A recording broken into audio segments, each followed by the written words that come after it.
Bakti Sakti.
Saya selama mengikuti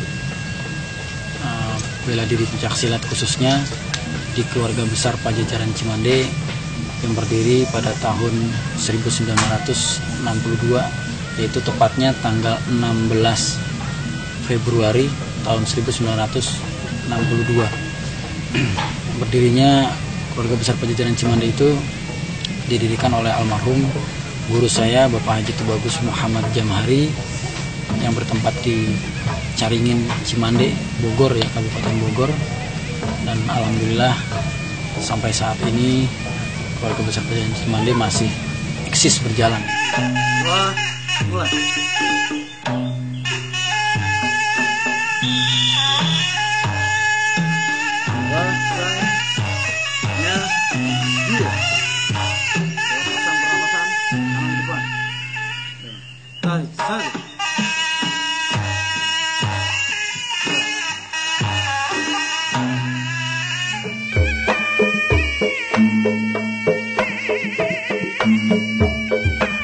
Diantaranya ada jurus, yaitu jurus 1 tonjok ambrek, kemudian jurus 2 itu ada tonjok sabelah, jurus 3 ada kelit, jurus 4 kemudian ada seluk, dan yang terakhir tadi ada jurus 5 timpah sabelah. Dan masih ada rangkaian-rangkaian jurus yang masih banyak yang belum kita tampilkan. Ini hanya sebagian kecil. Kemudian setelah jurus, di situ ada salah satu peragaan seni bela diri, rangkaian jurus-jurus Cimandean yang sudah dirangkai menjadi satu bentuk kesenian bela diri. Salah satunya mungkin kesenian Cimande itu bentuk-bentuk tangkapan, bentuk-bentuk tangkisan, itu salah satunya ya. Dan yang perlu sedikit diketahui, Cimande itu mengartikan salah satu singkatan Cimande, Cai Iman Anu Hade, yang artinya salah satu aliran air yang di sana, air Cimande, air kali yang disebut dengan Cimande, Cai Iman Anu Hade. Jadi Cai itu air, iman itu ya keimanan, Anu Hade untuk membersihkan hati jati diri kita ya. Jadi di sana air Cimande itu dipergunakan untuk para santri-santri pondok pesantren yang hendak berwudu itu di kali Cimande itu. Jadi biasa kalau orang-orang para anggota Cimande sebelum berlatih selalu berwudu terlebih dahulu di kali Cimande itu ya. Nah, setelah ada penampilan rangkaian pertarungan, kemudian ada sedikit bisa disebut dengan talek Cimande ya, yaitu kecermata.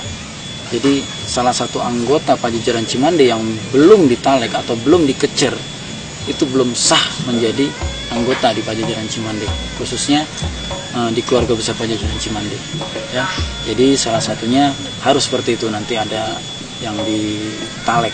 Salah satunya nanti ada anggota adik kita kecil ya, salah saudara Anggi yang akan ditalek.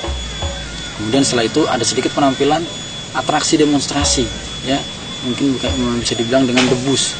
Itu hanya sedikit penampilan yang akan ditampilkan oleh teman-teman kita nanti di sana ya. Salah satunya mungkin ada tebu, kemudian makan beling, silet ya, kemudian kupas kelapa dengan gigi, kemudian ada tidur di atas paku, kemudian ada pengebalan dan lain-lain yang akan bakalan nanti ditampilkan. Budi, Bakti, Sakti. Ha. Satu. Ha. Ha. Dua. Ha. Ha. Menurut saya pencaksilat Cimande itu terlalu kuno. Ya.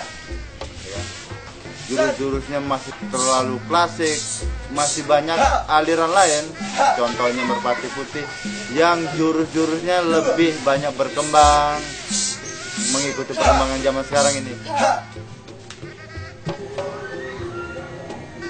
Terus 4. Seluk. 1, 2. 1. Ha. Ha. Sikap sempurna. Budi, Bakti, Sakti.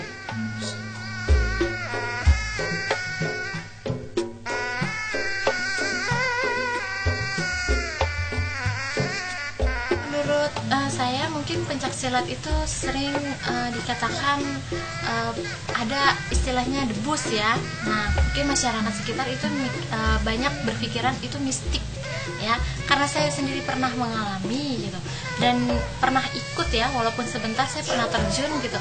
Yang saya tahu itu bukan mistik ataupun gaib gitu. Biasanya banyak orang yang bilang gaib gitu.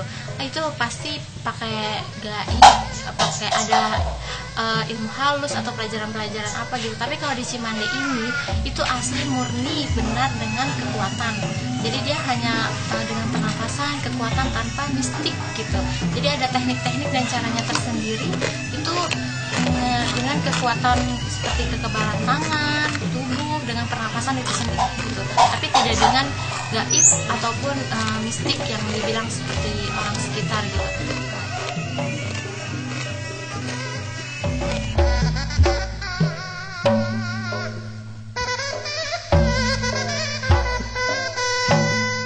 Well, basically, it's my first time to see a class like this in Indonesia, and certainly of Cimande. And in the UK, we have a number of different types of silat, both Indonesian and from Malaysia as well. I guess in all there's about maybe 20 different schools. But what I notice here is that the training is very structured, and the whole class generally tends to work together. So seniors and beginners, they tend to everyone works together, which is very nice. So there's kind of like a nice mix there. But it's in the UK it's quite it can be unstructured. So there's no real sometimes sense of this is original silat. Some people make their own ideas up, their own interpretation about what they consider to be silat. Some people pick up little bits, and a lot of the silat tends to be quite mixed as well. So this is really it's nice to see this, how it's trained.